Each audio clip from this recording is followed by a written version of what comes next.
Every time you sit down in a doctor's office and they wrap that cuff around your arm, you get two numbers, the top one and the bottom one, 120/80, 140/90, maybe something higher that makes the nurse pause and look at you a second time. But here's what almost no one asks. Which of those two numbers actually matters more? Which one is more likely to put you on my operating table? Which one is quietly doing the most damage while you go about your day assuming everything is fine because one of the numbers looks okay? I'm Dr. Kevin Attewell. I'm a cardiac surgeon. I've spent over 20 years repairing the damage that uncontrolled blood pressure leaves behind. Torn arteries, thickened heart walls, brains destroyed by strokes that patients never saw coming. And I can tell you this with absolute certainty. The answer to which number is more dangerous is not what most people think. It's more nuanced, more age-dependent, and more consequential than almost anyone realizes. Tonight, I'm going to break it down for you. Not in medical jargon, not in a way that leaves you more confused than when you started.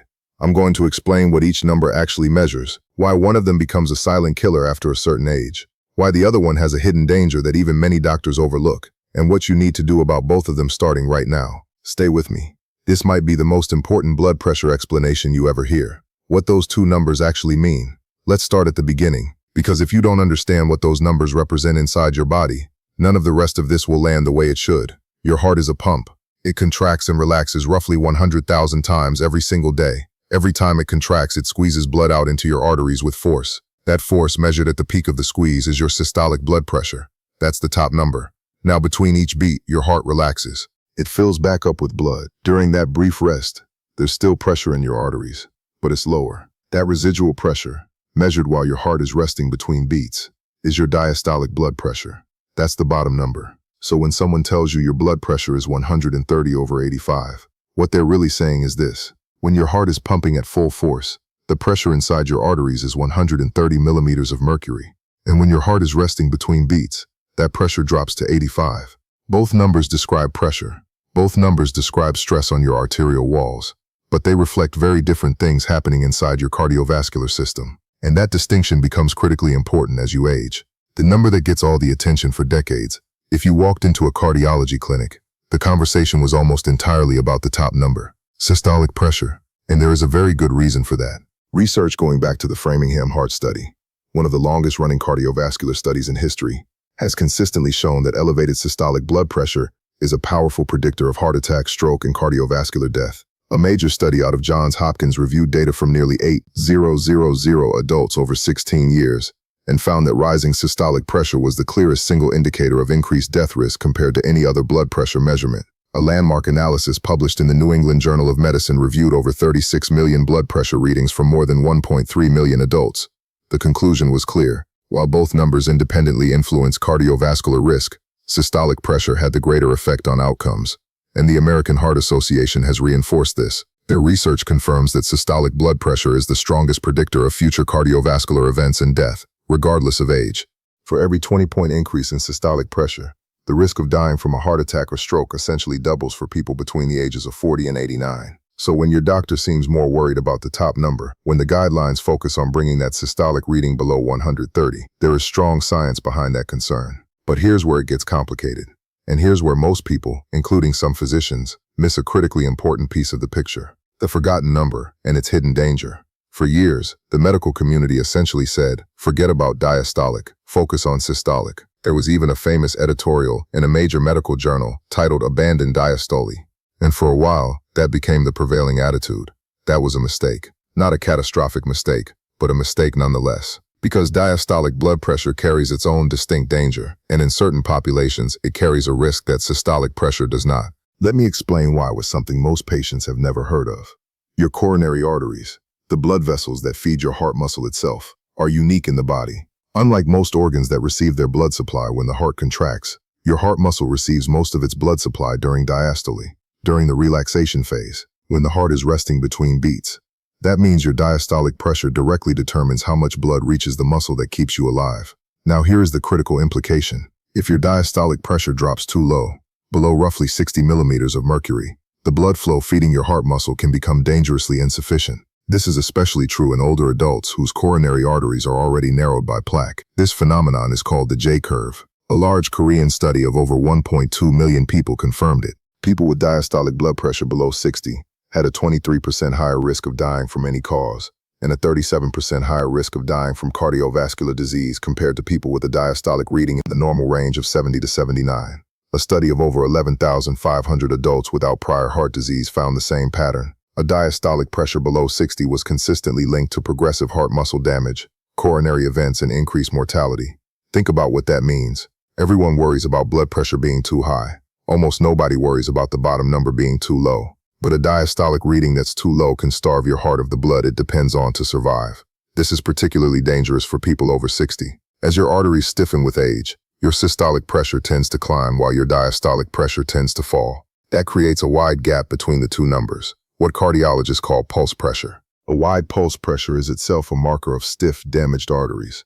And when you have a high top number and a low bottom number simultaneously, your heart is being hit from both directions. The systolic pressure is hammering your arterial walls while the low diastolic pressure is starving your heart muscle of blood flow. That combination is one of the most dangerous blood pressure patterns in medicine, and it is extraordinarily common in people over 65. The age factor that changes everything. Here's where I need you to pay very close attention, because this is where a one-size-fits-all answer breaks down completely.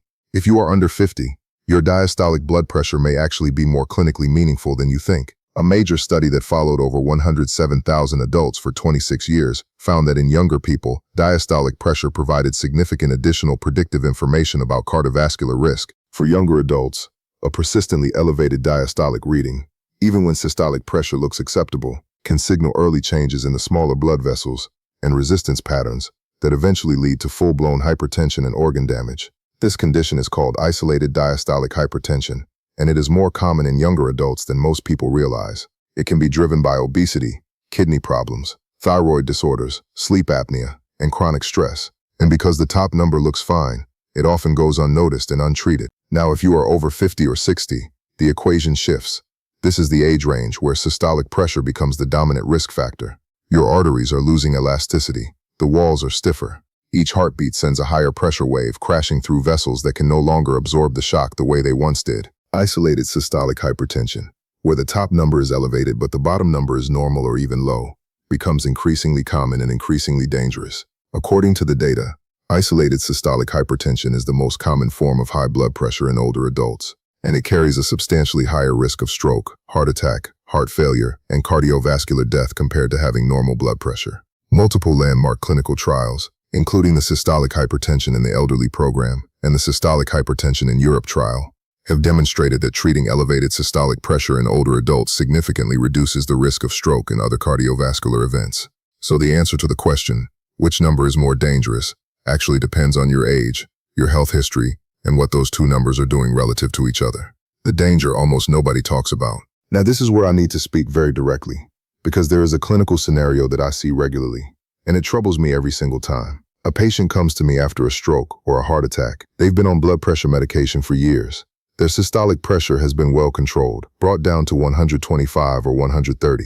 Their doctor is satisfied, but nobody noticed that while the top number was coming down nicely with medication, the bottom number was also being dragged down, sometimes to 55, sometimes to 50. That patient's heart muscle was being slowly starved of blood for months or years, while everyone focused exclusively on the systolic number. This is the treatment paradox that keeps cardiologists up at night.